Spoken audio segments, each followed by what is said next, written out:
Then one of the main reasons that we create that sense of discomfort within ourselves, pain even, things can get really hurtful, is when we're not in touch with our intrinsic guidance, with what truly lights us up. When you're not rooted in yourself, you can easily get knocked off, lose track of who you are, what really lights you up, what is important to you.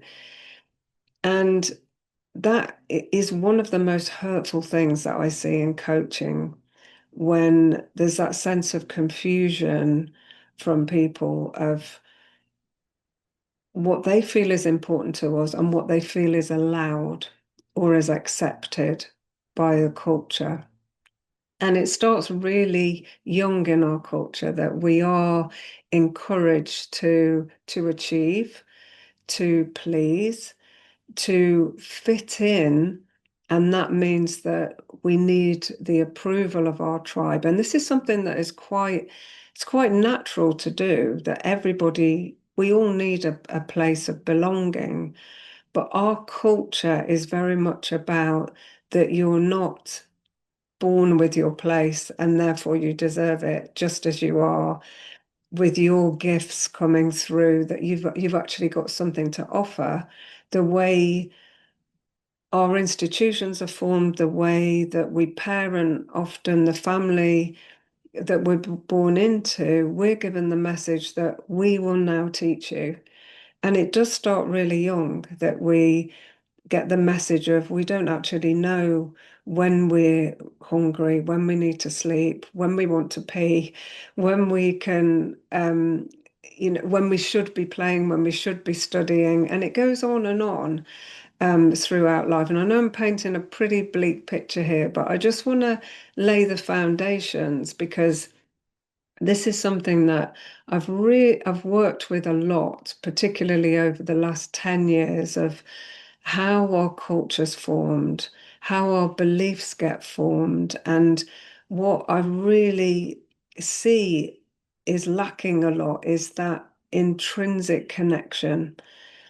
Extrinsic rewards are great, and it's great to have goals and achievements and enjoy being seen in society. It's not that we're going for one or the other. However, one thing that really has dwindled in our culture is that you being really connected to what lights you up, you being connected to what your gifts are, and you judging how valuable those gifts are.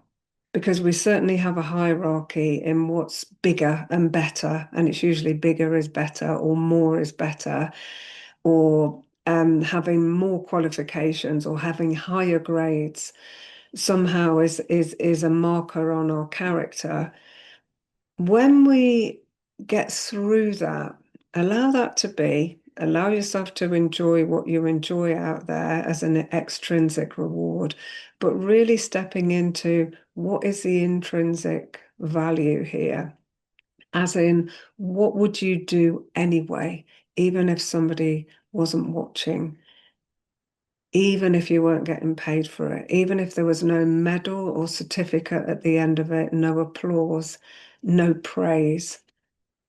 And it's a really interesting question. And when you begin to really experiment with it, and I think life is just about experiment, see how you can go deeper, see what potential is there, and being in touch again with that intrinsic reward.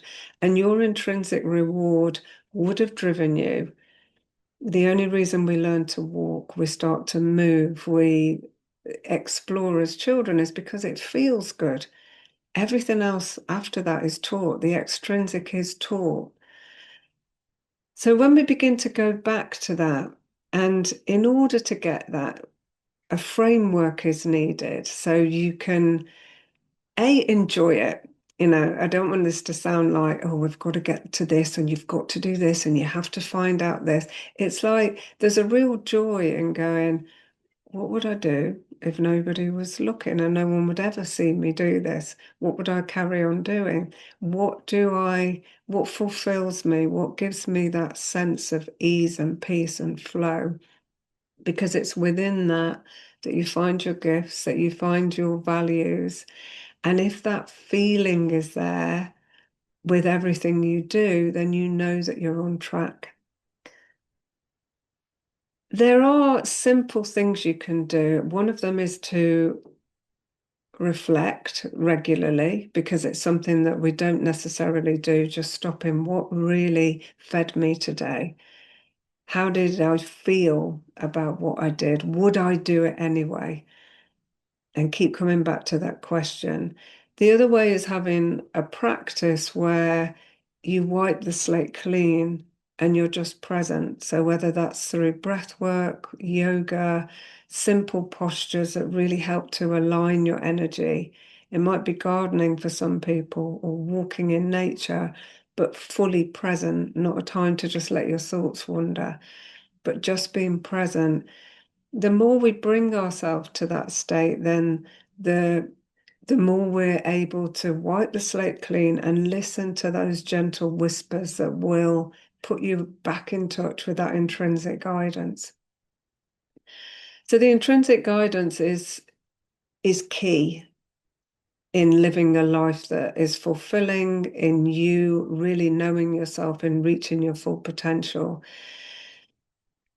If you'd like to dive into this a little deeper, then if you're watching this on YouTube, the links are below. If you're on Instagram, then the link is in the bio for a free training that helps you build a framework in order for you to be able to really dive into your potential and what's important to you and connect with that intrinsic reward. My name's Lianne Campbell. I'm a life and wellbeing coach, and I'm co-creator of a Handpicked Life, which is a framework that can really help you dive in to that intrinsic guidance and live from your intrinsic reward. Thank you for joining me. Please like and subscribe and share if you've enjoyed this, and I'll see you soon.